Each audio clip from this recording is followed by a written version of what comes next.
السلام علیکم ورحمۃ اللہ وبرکاتہ۔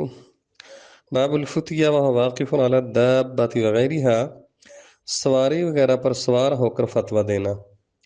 اصل میں اس سے امام بخاری رحمہ اللہ تعالیٰ بتلانا ہی چاہتے ہیں، امام مالک رحمہ اللہ تعالیٰ کا موقف یہ ہے کہ فتویٰ دینے کے لیے وقار اطمینان سے بیٹھ جانا چاہیے، مسند پر بیٹھ کر راستہ چلتے ہوئے کو فتویٰ نہیں بتانا چاہیے۔ لیکن امام بخاری رحمہ اللہ فرماتے ہیں کہ اتنی شرائط نہ سخت کی جائیں کہ کوئی سائل ہنگامی مسئلہ دریافت نہ کر سکے، ضرورت پڑے تو جاتے جاتے بھی کسی سے پوچھ سکتے ہیں، کوئی مسئلہ نہیں ہے۔ عبداللہ بن عمرو بن عاص رضی اللہ عنہ اس کے راوی ہیں کہ ان رسول اللہ صلی اللہ علیہ وسلم وقف فی حجۃ الوداع، اور رسول اللہ صلی اللہ علیہ وسلم حجۃ الوداع کے موقع پر منا میں کھڑے تھے لوگوں کے سامنے، لوگوں کے لیے یسألون، وہ آپ سے سوال پوچھ رہے تھے مسئلے۔ فجاء رجل، ایک بندہ آیا، کہنے لگا لم اشعر، مجھے پتہ نہیں لگا، حلقت قبل ان اذبح، میں نے قربانی کرنے سے پہلے سر منڈوا دیا۔ آپ نے فرمایا اس بار جاؤ اب ذبح کرو، ولا حرج، کوئی حرج نہیں۔ دوسرا آیا، کہنے لگا لم اشعر، مجھے نہیں پتہ لگ سکا، فنحرت قبل ان ارمیہ، میں نے کنکر مارنے سے پہلے قربانی کر دی۔ آپ نے فرمایا ارمی، اب مارو، ولا حرج، کوئی حرج نہیں۔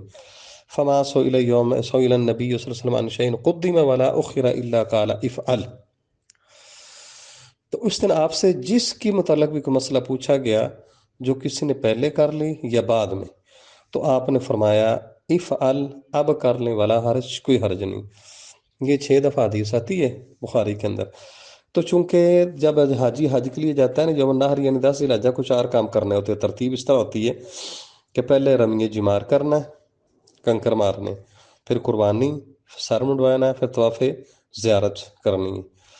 اگر اس کی ترتیب تھوڑی سی رد و بدل آگے پیچھے بھی ہو جائے نا تو کوئی حرج والی بات نہیں، اس پر کوئی کفارہ یا گناہ لازم نہیں ہوگا۔ تو امام بخاری رحمہ اللہ تعالیٰ بتانا اس سے چاہتے ہیں کہ کوئی راستے جاتے مسئلہ پوچھ لے نا تو اس کو بتا دینا چاہیے، ضروری نہیں کہ انسان مسند پر بیٹھ کر۔